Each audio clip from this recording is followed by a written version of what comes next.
আজ স্বাধীন বাংলাদেশ ছাত্র জনতার এক সাগর রক্তের বিনিময়ে অর্জিত এই স্বাধীন বাংলাদেশে যদি 15ই আগস্টকে কেন্দ্র করে কোন নৈরাজ্য সৃষ্টির পায়তারা করা হয়, সারা বাংলাদেশে তাদেরকে প্রতিরোধ করা হবে।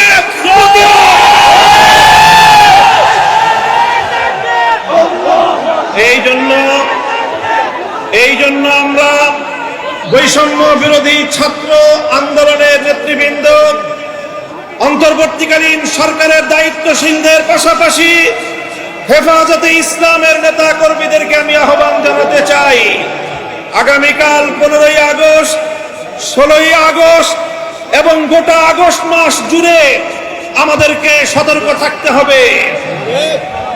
কারণ মনে রাখবেন, আওয়ামী লীগের রাজনীতি হলো প্রতিহিংসার রাজনীতি।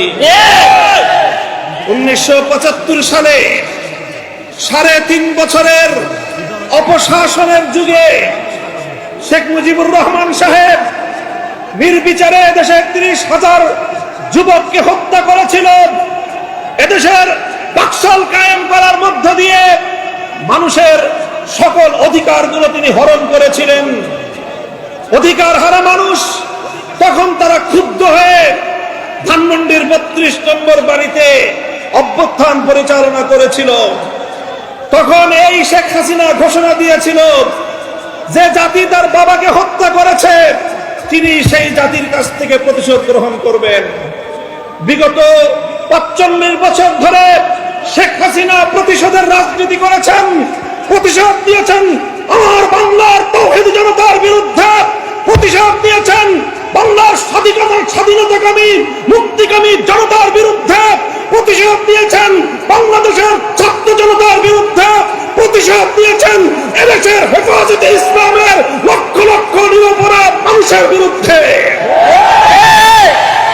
তিনি একজন খুনির নেশায় মাতাল, খুনের নেশায় মাতাল। আপনারা লক্ষ্য করে থাকবেন, যারা মাতাল হয়, মদখোর হয়, তারা সারাদিন যে যেখানে থাকে, দিন শেষে রাতের বেলায় সব মাতালগুলো একসাথে হয়ে মদ্যপান করে মাতলামি করে। বর্তমান পৃথিবীতে বড় বড় খুনের নেশায় মাতাল আছে। 1 নম্বর বিনিয়ামিন নেতানিয়াহু, 2 নম্বর ভারতের গুজরাটের কসাই নরেন্দ্র মোদী, 3 নম্বর বাংলাদেশের বিদায়ী ফ্যাসিবাদী শেখ হাসিনা। এই শেখ হাসিনা এখন গিয়ে খুনের নেশায় মাতাল হয়ে নরেন্দ্র মোদীর সাথে আখড়া করেছে। যদি সেখান থেকে বসে বাংলাদেশের স্বাধীনতার উপর কোন হস্তক্ষেপ করার চেষ্টা করা হয়, তাহলে বাংলাদেশের মাটিতে ভারতীয় দূতাবাস থাকতে পারবে না। শেখ হাসিনার বিরুদ্ধে বাংলাদেশে বিভিন্ন থানায়, আদালতে হত্যা মামলা দায়ের হয়েছে। আমি আহ্বান জানাতে চাই, খুনি হাসিনাকে ধরে এনে বিচারের কাঠগড়ায় দাঁড় করাতে হবে। প্রিয় সাথী ও বন্ধুগণ, বক্তব্য শেষ। ইনশাআল্লাহ বিগত দিনে যেভাবে আমরা রক্ত দিয়েছি পিলখানায়, যেভাবে আমরা রক্ত দিয়েছি শাপলা চত্বরে, যেভাবে আমরা রক্ত দিয়েছি মোদী বিরোধী আন্দোলনে হাটহাজারীতে, যেভাবে রক্ত দিয়েছি আমরা মোদী বিরোধী আন্দোলনে ব্রাহ্মণবাড়িয়ায়, ঠিক আগামী দিনেও দেশের স্বাধীনতা রক্ষার জন্য, ইসলামের হেফাজতের জন্য যদি আবার রক্ত দেওয়ার প্রয়োজন হয়, স্বাধীনতার ঝান্ডা নিয়ে রক্ত দেওয়ার জন্য প্রস্তুত থাকবে কারা?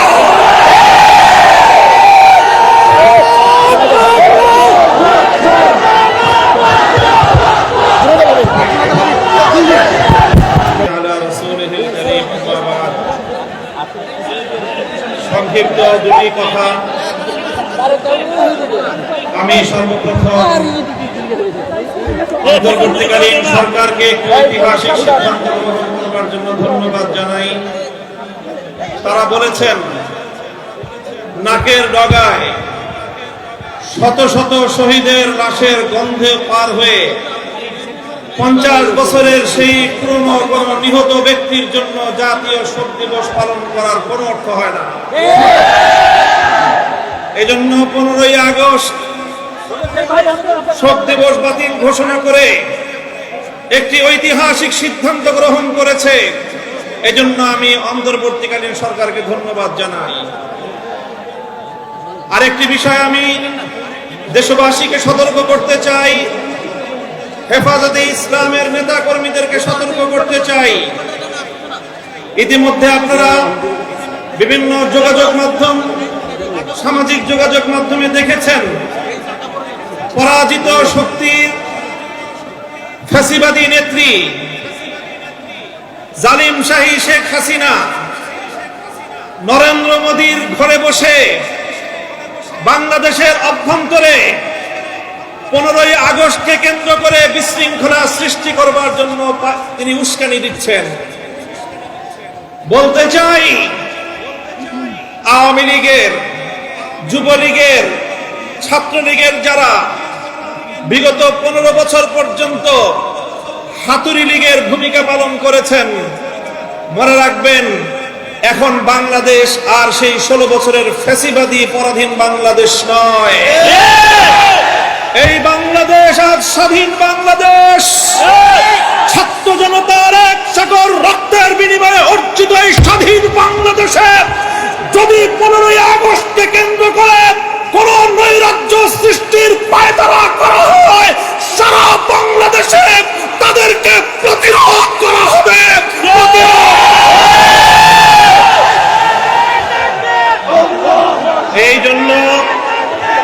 এই জন্য আমরা বৈষম্য বিরোধী ছাত্র আন্দোলনের নেতৃবৃন্দ, অন্তর্বর্তীকালীন সরকারের দায়িত্বশীলদের পাশাপাশি হেফাজতে ইসলামের নেতা কর্মীদেরকে আমি আহ্বান জানাতে চাই, আগামীকাল 15ই আগস্ট, 16ই আগস্ট এবং গোটা আগস্ট মাস জুড়ে আমাদেরকে সতর্ক থাকতে হবে। কারণ মনে রাখবেন, আওয়ামী লীগের রাজনীতি হলো প্রতিহিংসার রাজনীতি। 1975 সালে 3.5 বছরের অপশাসনের যুগে শেখ মুজিবুর রহমান সাহেব নির্বিচারে দেশে 30,000 যুবককে হত্যা করেছিল।